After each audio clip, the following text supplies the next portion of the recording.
Brazil is the country of the future, and it always will be. The economy isn't collapsing, but it's constantly fluctuating. Right before it seems like things are about to get better, a new crisis appears to bring everything down again. Corrupt politicians get exposed, but no one cares and elects them anyway. There are hills of shantytowns, right behind millionaires' mansions with private security. This place is called Brazil, and soon we will all call it home. The Brazilianization of the World is an article written by author Alex Hochuli.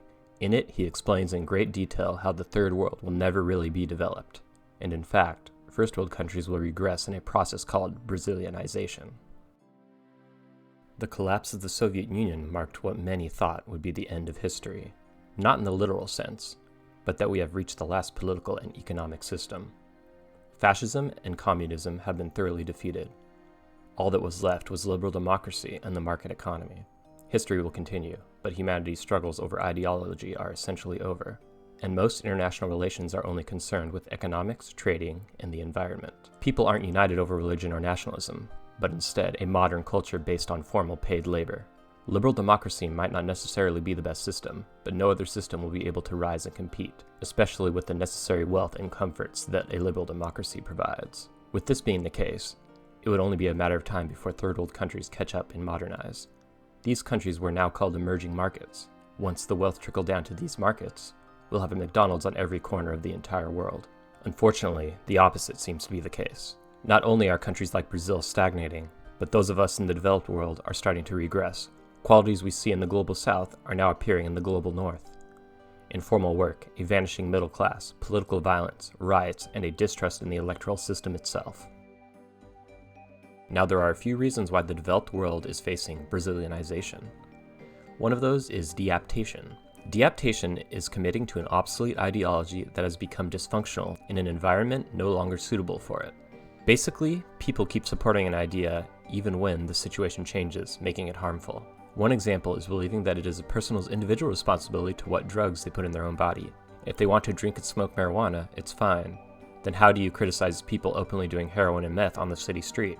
It's their body, their choice. And you can't kick them off the street, as you also support affordable housing. You're not a greedy landlord, so you can't force these people to move elsewhere. It sounds a lot like George Orwell's doublethink, where a person can believe two opposing things simultaneously. Voters will support their own party no matter how poorly they govern. The primary driving factor in politics is getting a win for your side, not holding the winner accountable. In fact, it is not enough to win in an election anymore. It is now important to prosecute your opponent and change election laws to benefit only your side. Keeping on the topic of politics, Americanization contributes to the decline of government accountability. Through Americanization, politics are globalized and local issues become ignored. Ideas travel via the internet and take root in places that have no idea what the realities on the ground are. Why is there a Free Palestine protest in London? What about the Black Lives Matter protest in Tokyo? Solidarity might count for something, but the public are wasting political capital demanding their government take action on something that doesn't affect them. Americanization works both ways in the globalized information superhighway. Public are distracted by foreign entanglements and ignore what is happening on their own doorstep. I don't want to get too much in the history of Brazil, but because of its political instability, because of things like deaptation and Americanization, the economy always struggled to gain a foothold. A specific example of this was the debt crisis. In the 60s and 70s, many Latin American economies were soaring, so those countries were able to take out huge loans from the international community. However, in the 1980s, the price of oil plummeted, and everyone from Mexico to Argentina couldn't pay back their loans. The 1980s are now known as the lost decade in Latin America. Since then, it's been continuous economic booms followed by crises that the political leadership couldn't deal with. Today we see other emerging economies struggling with the current pandemic and the Ukraine war. Take Argentina and Turkey. Their currencies have inflated 60 and 70% in a single year relative to the US dollar. No individual or business would want to keep their capital in Turkish lira or Argentine pesos. So all the gains in the past decade or two deteriorate in only 1 or 2 years. When the economy is on the upswing, it doesn't take a lot to go with the flow. However, if the political system is failing, then the economy can't withstand the economic downturns that naturally happen. In a mature liberal democracy, the system can withstand these downturns until the economy starts to grow again. In a broken system, all the gains made during the good times usually dissipate until fortunes take a turn for the better. Emerging countries have an economy that resembles that of a roller coaster. While Brazil isn't learning from other developed countries, the developed world isn't learning from Brazil either.